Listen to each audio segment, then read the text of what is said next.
Okay so अभी तक हम लोगों ने 3 लेक्चर्स कंप्लीट कर लिए और उन 3 लेक्चर्स में हम लोगों ने देखा था कि जनरल कोऑर्डिनेट और जनरल वेलोसिटी क्या होती है। इसके बाद हम लोगों ने देखा था कांस्टेंट रिलेशन क्या होते हैं, उसके एग्जांपल्स। दैन इसके बाद हम लोगों ने टाइप्स देखे थे कि डिफरेंट टाइप्स ऑफ कांस्टेंट होती हैं और उसके एग्जांपल्स भी हम लोगों ने कवर किए थे। सो नाउ हम लोग डिस्कस करेंगे डिग्री ऑफ फ्रीडम के बारे में। डिग्री ऑफ फ्रीडम के लेक्चर्स कवर करने के पहले आप लोग वो लेक्चर ज़रूर देखिएगा। देन इसके बाद इस टॉपिक को आई थिंक और अच्छे से आप रिलेट कर पाओगे। सो अगर मैं डेफिनेशन की बात करूँ तो डेफिनेशन है कि the number of independent coordinates required to describe dynamics of a system.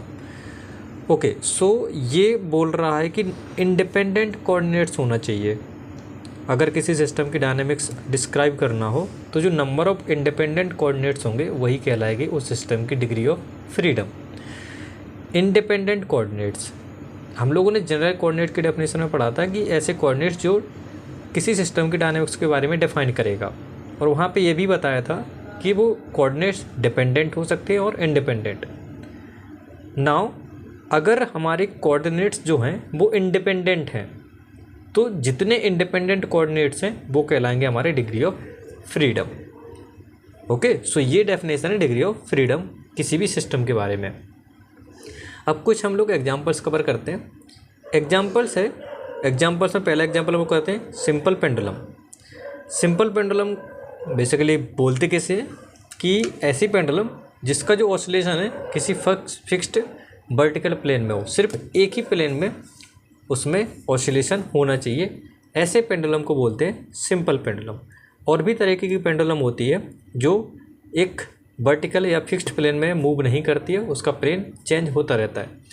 सो अभी हम लोग बात करते हैं सिंपल पेंडुलम की बात। सिंपल पेंडुलम जिसका ऑसिलेशन सिर्फ क्या है, एक फिक्स्ड वर्टिकल प्लेन में है। नाउ अगर मैं देखूँ इसके फ्रीडम डिग्री ऑफ फ्रीडम के बारे में अगर बात करना है तो पहले तो मैं बात करता हूँ नंबर ऑफ जनरल कोऑर्डिनेट्स की। सो अगर इस मास m के कोऑर्डिनेट्स की बात करूँ तो वो हमारे x और y। अब ये दोनों अगर डिपेंडेंट हैं तो इनके बीच में कोई रिलेशन होना चाहिए। सो अगर मैं इस ज्योमेट्री से कोई कंस्टेंट रिलेशन लिखता हूँ तो वो कुछ इस तरीके से लिख पा रहा हूँ, राइट। x² + y²। यहाँ से जो y की वैल्यू आ रही है वो कुछ इस तरीके से आ रही है। तो आप देख पा रहे हो कि x और y जो हैं वो एक दूसरे पे डिपेंडेंट हैं। नाउ अगर मैं यहाँ पर इस रिलेशन को देखूँ तो यहाँ पर आप लोग देख पा रहे हो कि x क्या है हमारा इंडिपेंडेंट कोऑर्डिनेट्स, y क्या है डिपेंडेंट कोऑर्डिनेट्स। सो अगर मैं इस सिस्टम के लिए इंडिपेंडेंट कोऑर्डिनेट्स की बात करूं तो सिर्फ क्या है x, तो नंबर ऑफ इंडिपेंडेंट कोऑर्डिनेट्स कितना होगा 1। तो इस सिस्टम के लिए डिग्री ऑफ फ्रीडम कितना होगा 1 विद रिस्पेक्ट टू x। सो ये है हमारी डिग्री ऑफ फ्रीडम की डेफिनेशन और उसका concept in simple pendulum. Now proceed करते हैं दूसरे सिस्टम के बारे में।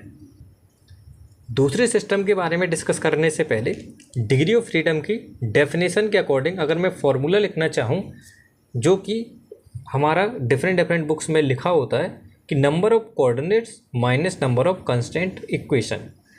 सो अगर आपको डिग्री ऑफ फ्रीडम चाहिए किसी सिस्टम की तो आपको पहले तो जनरल कोऑर्डिनेट्स पता होने चाहिए और उस सिस्टम में ज्योमेट्रिकल रिलेशन मालूम होना चाहिए जिसको हम लोग बोलते थे कंस्टेंट रिलेशन। और ऐसे रिलेशंस अगर एक से ज़्यादा हैं तो आप लोग नंबर ऑफ कोऑर्डिनेट से उस नंबर ऑफ रिलेशंस को माइनस करेंगे तो जो आपका रिजल्ट आएगा वो आपका आएगा डिग्री ऑफ फ्रीडम। फिर से समझते हैं एग्जांपल्स के थ्रू।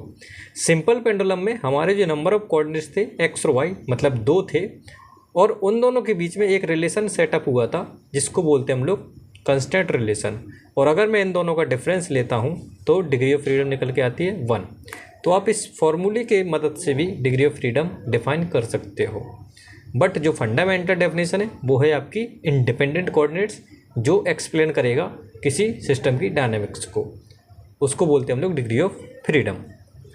नाउ अगर मैं इस सिस्टम की बात करूँ, ये जो हम लोगों ने बेस सिस्टम पढ़ा था मास m और स्मॉल m, अगर मैं इस सिस्टम के लिए डिग्री ऑफ फ्रीडम डिफाइन करना चाहता हूँ तो पहले तो मालूम होना चाहिए नंबर ऑफ कोऑर्डिनेट्स और उसके बाद मालूम होना चाहिए इन दोनों के बीच में कोई रिलेशन है एक से ज़्यादा या फिर एक, तो वो चीज़ मालूम होनी चाहिए। हम लोगों ने पिछली क्लास में इन दोनों के बीच में एक कंस्टेंट रिलेशन लिखा था जो कि इस तरीके का था, राइट। अगर मैं इसमें डिग्री ऑफ फ्रीडम निकालना चाह रहा हूँ तो आप लोग देख सकते हो कि इन दोनों को मिलाकर जो सिस्टम बन रहा है उसके लिए जो कोऑर्डिनेट्स हैं वो कुछ इस तरीके से। इसकी मोशन को डिफाइन करने के लिए मेरे को रिक्वायर्ड कोऑर्डिनेट्स चाहिए, वो है हमारे x2 और x2 और y2।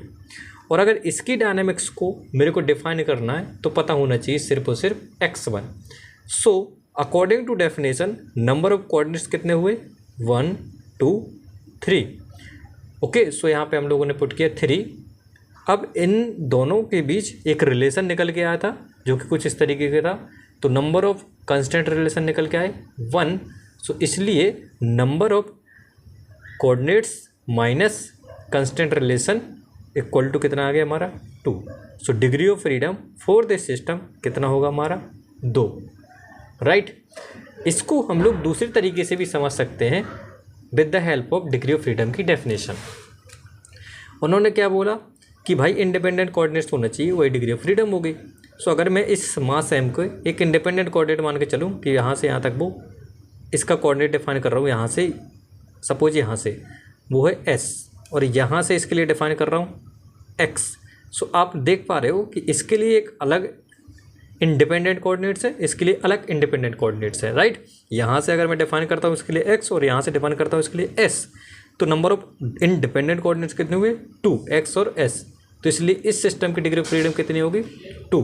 तो इस तरीके से आप लोग डिग्री ऑफ फ्रीडम को with the help of formula और with the help of definition भी डिफाइन कर सकते हो।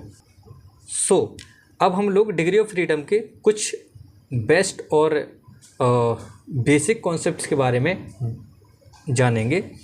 तो पहले तो हम लोग इतना ही रखते हैं इस वीडियो में, और ये चीज़ हम लोग प्रोसीड करेंगे नेक्स्ट वीडियो में जो कि इम्पोर्टेंट होने वाले हैं आपकी न्यूमेरिकल प्रॉब्लम्स के रिगार्डिंग। तो आई थिंक आपको डिग्री ऑफ फ्रीडम का कॉन्सेप्ट समझ में आया होगा। तो अब आगे के वीडियो में लोग प्रोसीड करेंगे, तब तक आप लोग ना ध्यान रखिएगा। Thank you.